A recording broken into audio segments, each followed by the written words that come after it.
Hello guys and welcome back. Thank you very much firstly to everyone who checked out my first video on Football Manager Touch that you can see here. You can see that in my other videos.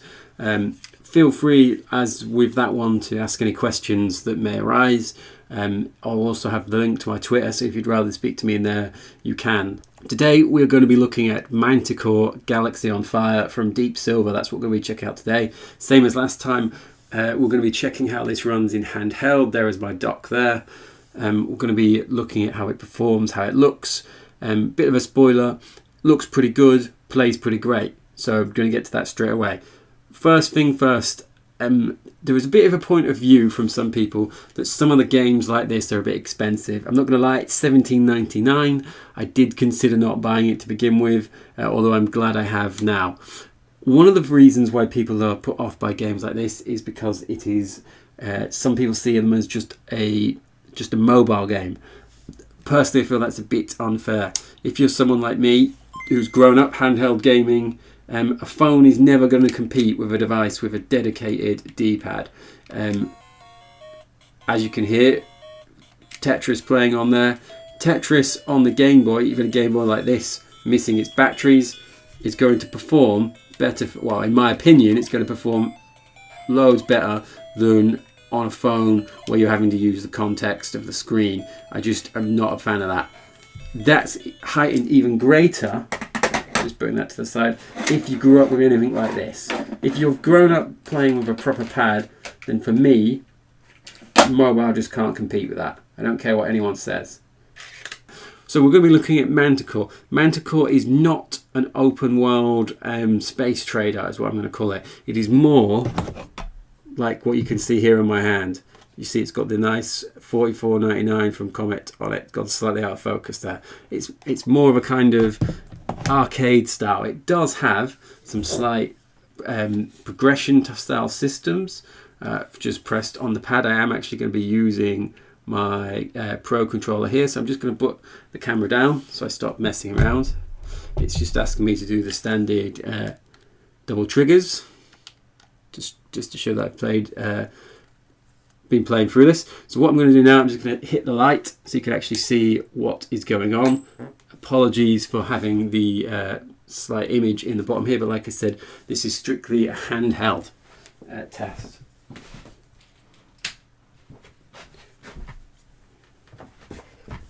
So I'm just going to check that I've got the sound on. There we go.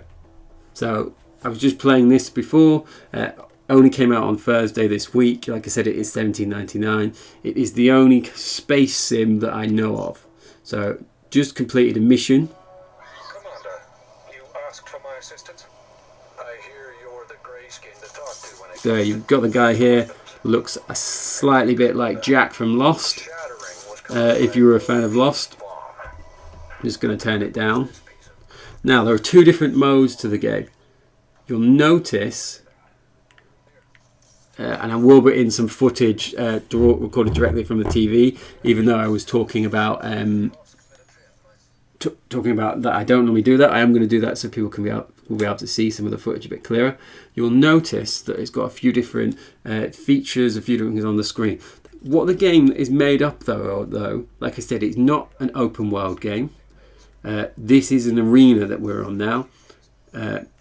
Just going to turn it down because I can still hear them gibbering away. It's an arena, so if I get to a certain point, it will make me turn back. It's not going to let me go all the way out. The ship that you can see in front of me here, that is the Manticore. That's why it's called Manticore Galaxy on Fire. And as you can see, it's running pretty smoothly. It handles in the following way, where you've got right thumbstick up is to accelerate, down thumbstick is brake. Right and left on that thumbstick is a barrel roll. I'm going to resist the urge to make a terrible pun there. So in a second you'll get to a stage and it'll tell you that you're leaving the area. It'll make you turn back. As you can see, it's running really smoothly. It looks great. Lots of nice lighting flare going on in this. In a second I'm going to take to a mission where there's some combat going on. But how the game is made up is it's made up, let me just go into the hangar and I'll show you.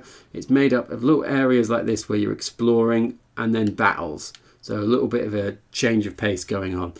It is not a mobile game. It's been designed, well, it was on mobile, but this is a port designed and built specifically for the Switch. I'm just going to put some sound back on. It has got, as you can probably tell, it's got a very Mass Effect vibe. Character far right here even looks like Garrus, or whatever he's called, the security officer. Now, a couple of different things going on. I've got a hangar. So I'm going to go in here. You can see this is the ship that I've unlocked that I'm playing with. And you'll notice I've got another one to the side of it. I've not fully unlocked this yet,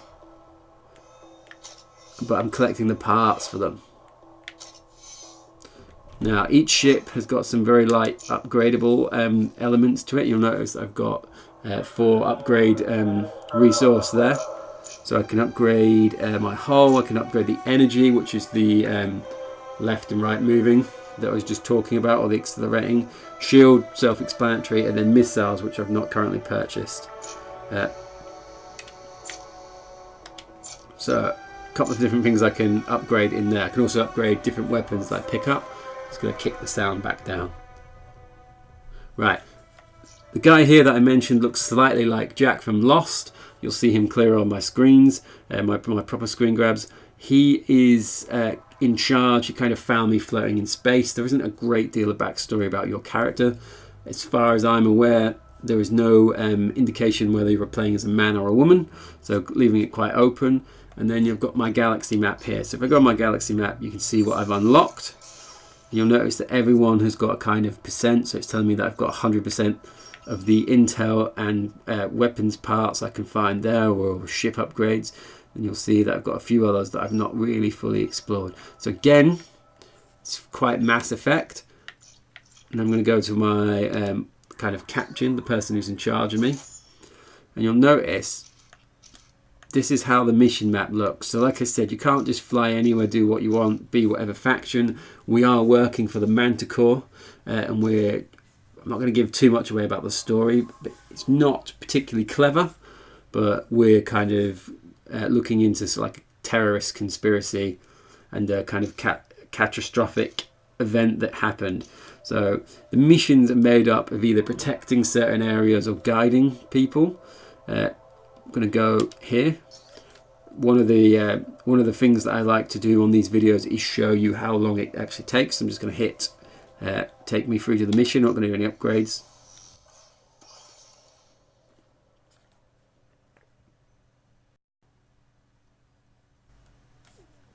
You'll notice I've played this in total. It's saying my flying time is 1 hour 18. I've played it for a lot longer than that. One of the criticisms I will give it, one of the drawbacks, is it takes such a long time to get going. I was playing this last night. I played it through one full battery cycle from charging to the end, so about 3 hours in total. So it's telling me I need to pass through all the checkpoints. So I'm just going to adjust my seat so I can actually see well enough to play. Just going to skip that. So as you see, runs really nice.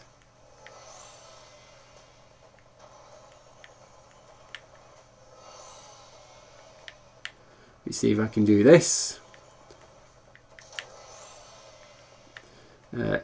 Battles are really fun. It's got a nice kind of like dogfight mechanic to it. The AI is not great, but some of the bosses have been quite tough. I did die on one of them twice before I figured out the little pattern of beating him. It's really really nice to kind of fly in and out of the wreckage of the maps that you're on. Like I said, they are arenas. You don't have an endless amount of scope. I'm not sure if I hit that one, did I? I think I did yet. So hopefully the speed of the zooming is coming across on the map.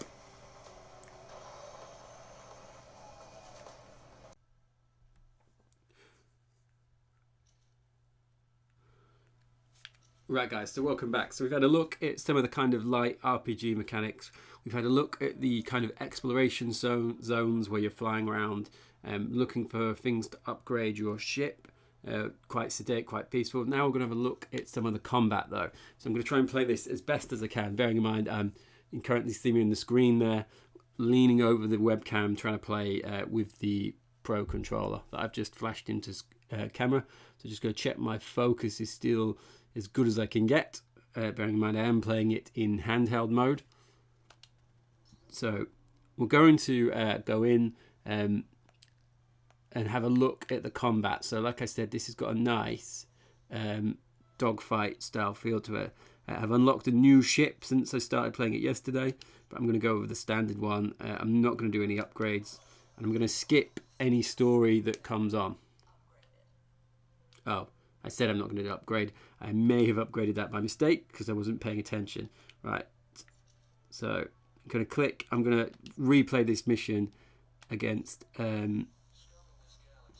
where one of the bosses I previously beat. So how these work? You enter the arena, you fight some of their kind of lackeys or their minions or their henchmen, and then the boss appears, and they've typically got much faster, more powerful ship. This one in particular is weakness to laser weapons, so I need to use that to take his shields down, and then I need to try and attack him. So I'm just going to have a couple of minutes on this even, just to show you what the combat is like. Like I said, plays pretty slick. Responds really nicely, isn't any lag, anything like that between the controls. So I'm just going to skip this story. So it's telling me to enter the asteroid field, and in a second I'll get hacked. So the person you can hear speaking now is the kind of AI that powers my ship and powers all my systems. Now a guy that sounds slightly like Shrek appears. His ship's trying to ambush me. I'm going to just try and take these out as quickly as I can. Nice explosion, nice sound. There we go.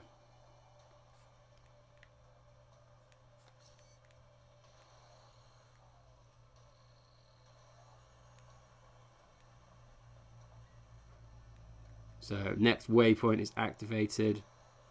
I got to reach my drone, which is scanning the area. And here comes the boss.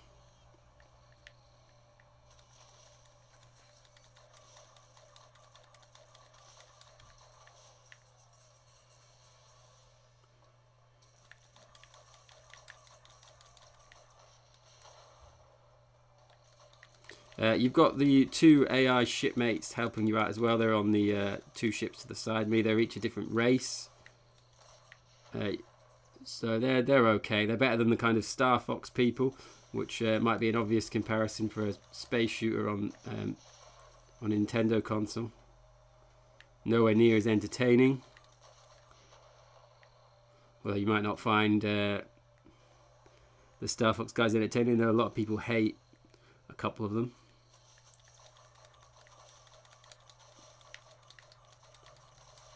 So it's just dip behind the asteroid. Like I said, there's some nice arena effects and arena objects for you to maneuver around.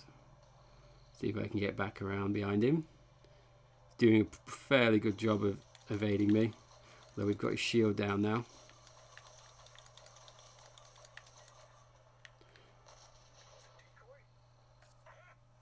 And so now they're just talking about how the it wasn't a real ship, it was a decoy, and the guy's laughing. There is some okay scripting on this. Like I said, it's not a great story. It's pretty cliched, pretty straightforward. It's not by any means a bad story. The voice acting is pretty okay. I do really like this and they call it method there. I do like this mode though, which is it's called action freeze. If you go into this, it just pauses the game and it lets you have a little dynamic camera to spin around, so you can zoom in and out on your ship. So nice way of being able to do photo mode. Just find what button that is there. So nice way of getting some screenshots to share.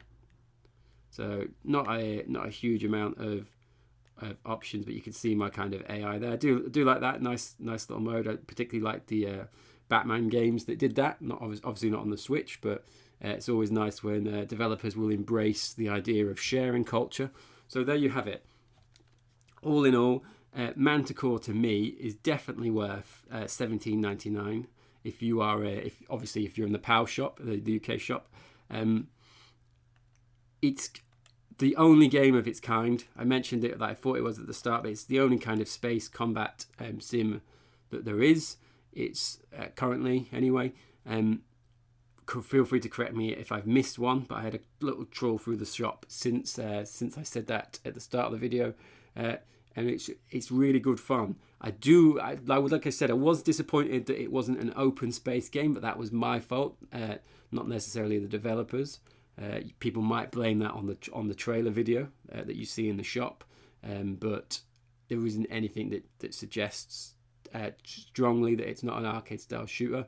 I am really enjoying it. It does say my playtime in there is only a couple of hours. As I said, took a while to get going. But if you were interested enough to find the video, look up these videos on YouTube. If you were interested enough to still be watching now, specifically noting that this is a handheld style video. Now it's quite dark there because I've turned all the lights off in the room to get the image sharper. But if you like the way that it plays on handheld, and if you're a handheld Switch user or a handheld Switch gamer like myself, then I think that you would enjoy this game. So feel free to give me a shout if you do pick it up. Feel free to comment away, ask for any suggestions, ask for any questions that you don't feel like I've covered. And thank you very much. And like I said, if you've got any other suggestions for games you'd like me to look at in the future, also post them and I'll have a look and see what I think.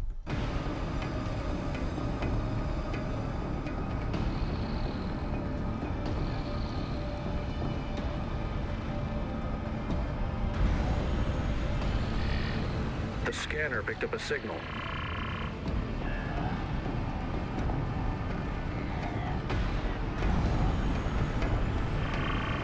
Continue triangulation. How is such a brash organic so hard to find? Hiding? I'm hunting. I'm close. Very close.